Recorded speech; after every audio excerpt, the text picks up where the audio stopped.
The freedom that I decided to share with you, it's the freedom from limiting beliefs. Beliefs that money is scarce, beliefs that money is hard to earn, beliefs that money will get finished, beliefs that money will make us joyful. What is interesting about money is that it is just a neutral tool. And that is why we do need to look at ourselves and look at our beliefs that are limiting and ask ourselves, is it really true that money is the root of evil? What if money were to talk, it would say, no, it's not me, because money is neutral. It depends on what we impose, the labels, for instance, that we impose, which are a reflection of our inner selves. Therefore, watching our thinking, our thoughts is very important, because if we watch our thoughts and we begin to question whether they are true, it's very easy for us to then accept that actually it's just our thoughts. The reality, the real us inside tells us something different. So, same thing with money. It is not correct or true to believe that money is scarce. What about ideas or strategies to make money? They are endless as long as we open ourselves to exploring or just consult other people. Those ideas or strategies will flow. So our mindset is bound to shift. So come 2025, it's going to be important for us to actually have a shift as far as what we believe to be true about money. What is also important is that we look at freedom from fear, freedom from fear that we are going to fail and not be successful. If we fail? Because it is normal sometimes to fail. If, for instance, fear makes us not do anything, then there is something we need to fine-tune, because after all, life requires us to have courage. That is, courage to do, not courage to not do. If, for instance, doing and failing, if we do fail, is going to be a lesson for us to improve. Most great people failed, including the Nelson Mandela I have been talking about.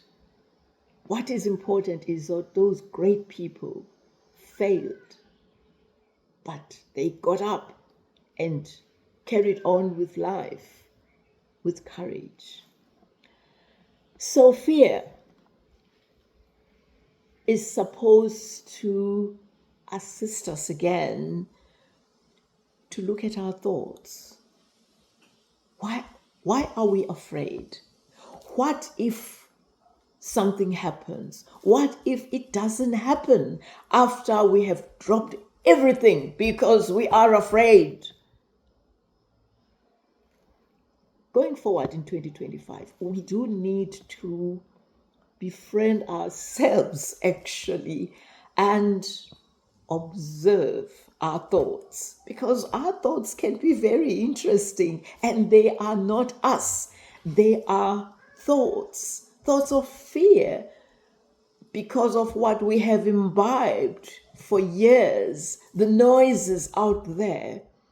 What about inside us? What is the inner quiet voice telling us, the intuition? I think we do need to tease this whole thing. Success and just being patient. We are living in a modern world where you just click the button and something happens. So we have become quite impatient because of the technological advancement. But life is not like that. I remember when I was a child, we would plant in shoe boxes. There was something about me. I was very impatient, actually.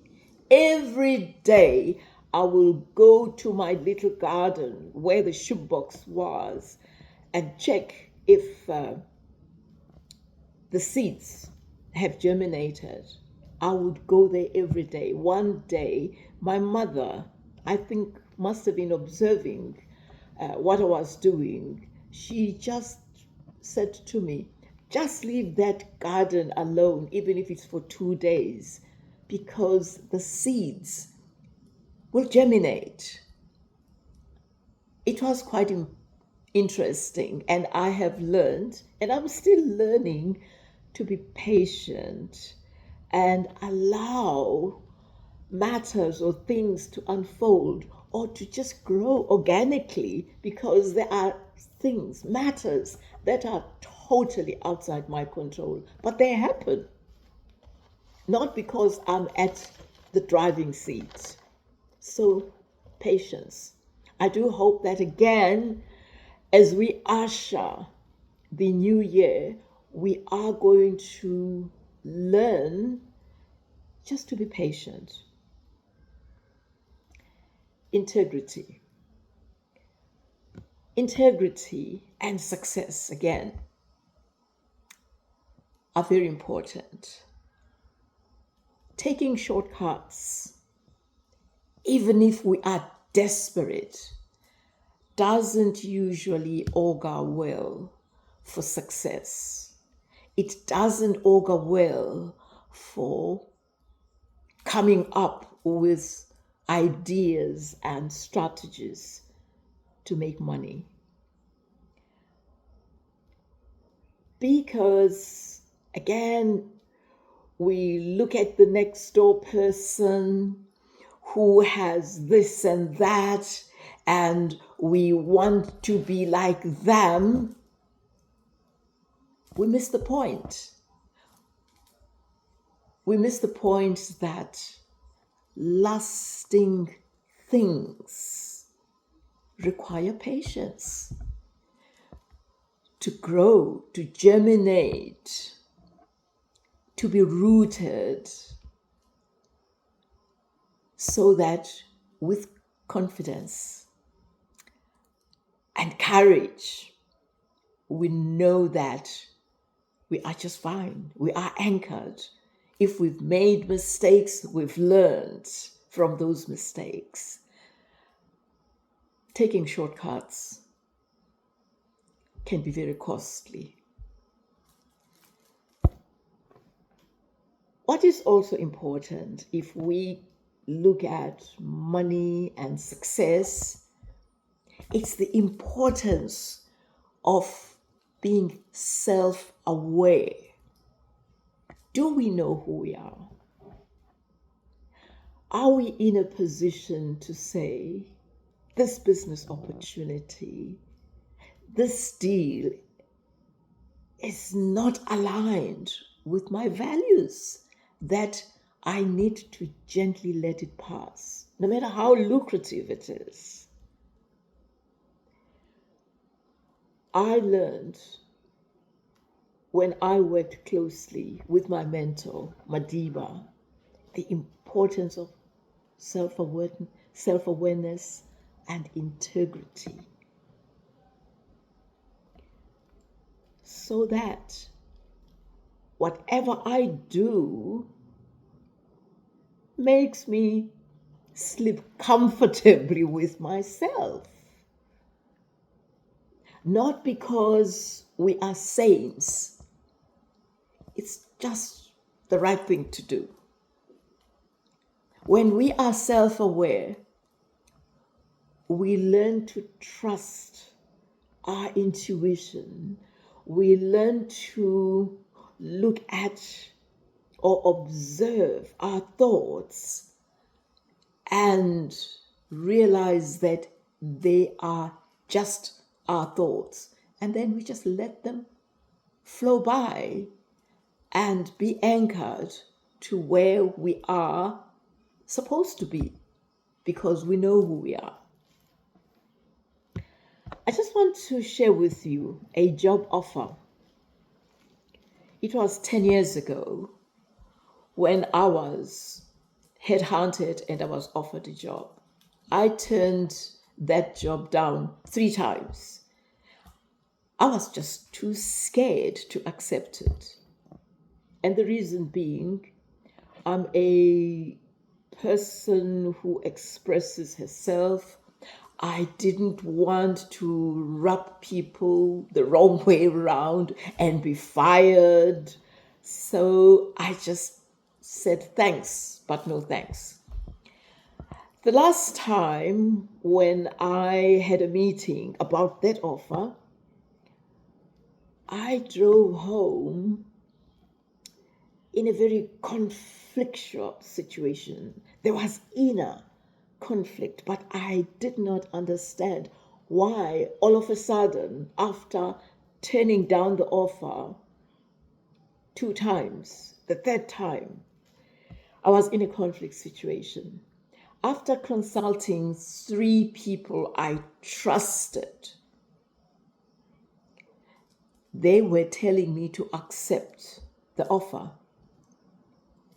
I decided that I wasn't going to consult other people, but I didn't want to accept that job.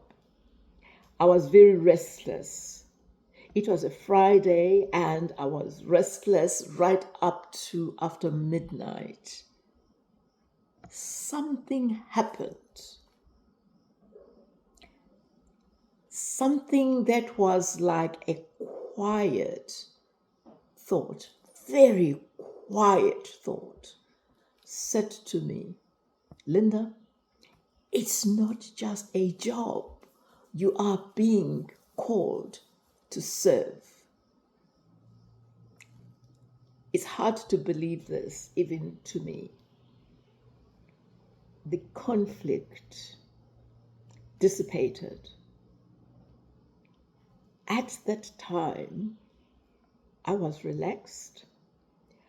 I was assured that accepting was the right thing to do because I was accepting to go and serve. And I have done that for 10 years. I've now left the public service with no regrets. I learned a lot. It was an enriching experience. I also gave what I consider to be the best of myself in the public service. I'm sharing this because that Friday, when I was in a conflict situation, was a very challenging Friday for me. And the inner little voice helped me to make the right decision. So the point is that there are times when we need to listen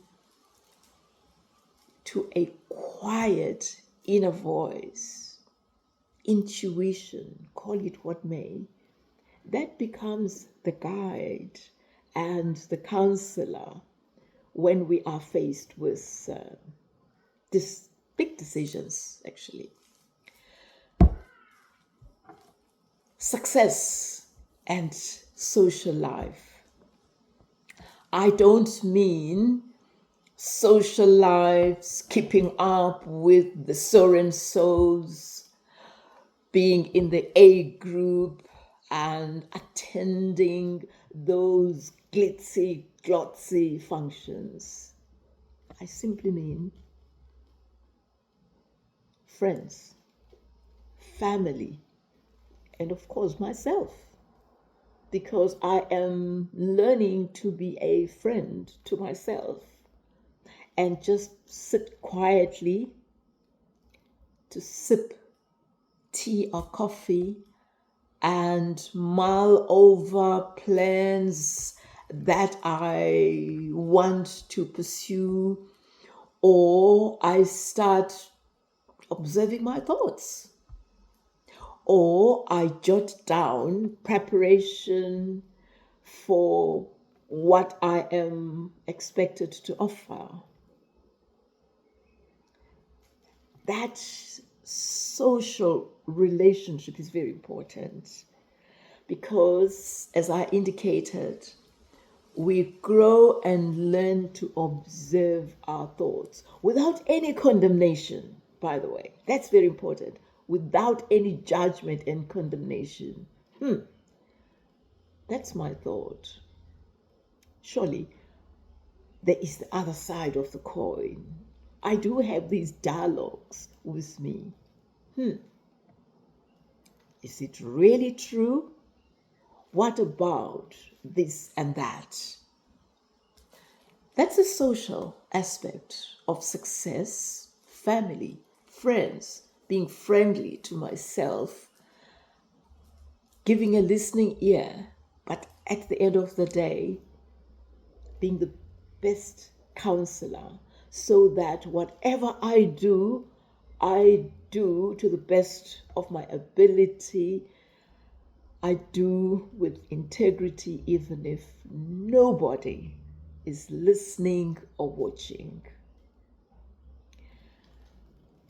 So, come 2025, how are we supposed to approach the brand new year? It's very simple. From me, let us just approach it with an open, welcoming mind. Let us open ourselves for whatever eventuality. Let us say to ourselves, whatever happens in business, we will cope. And we will cope as long as we are open, as long as we don't try hard to bolt those doors and be afraid that something is going to happen or something is going to go wrong.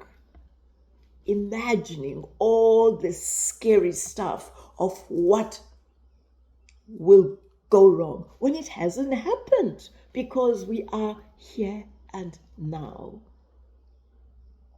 2025, we need to learn to trust, to allow, to be free, because as I indicated, from Nelson Mandela, I learned that money will not make success, that it is the freedom that will make it, that is, make success.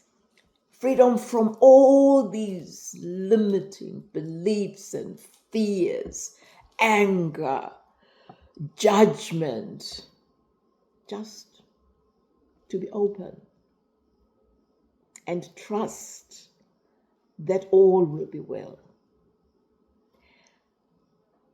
As I indicated, there are other videos I have made. These are messages to you, the over 40s, 50s, and 60s, and 70s, and 80s, wherever.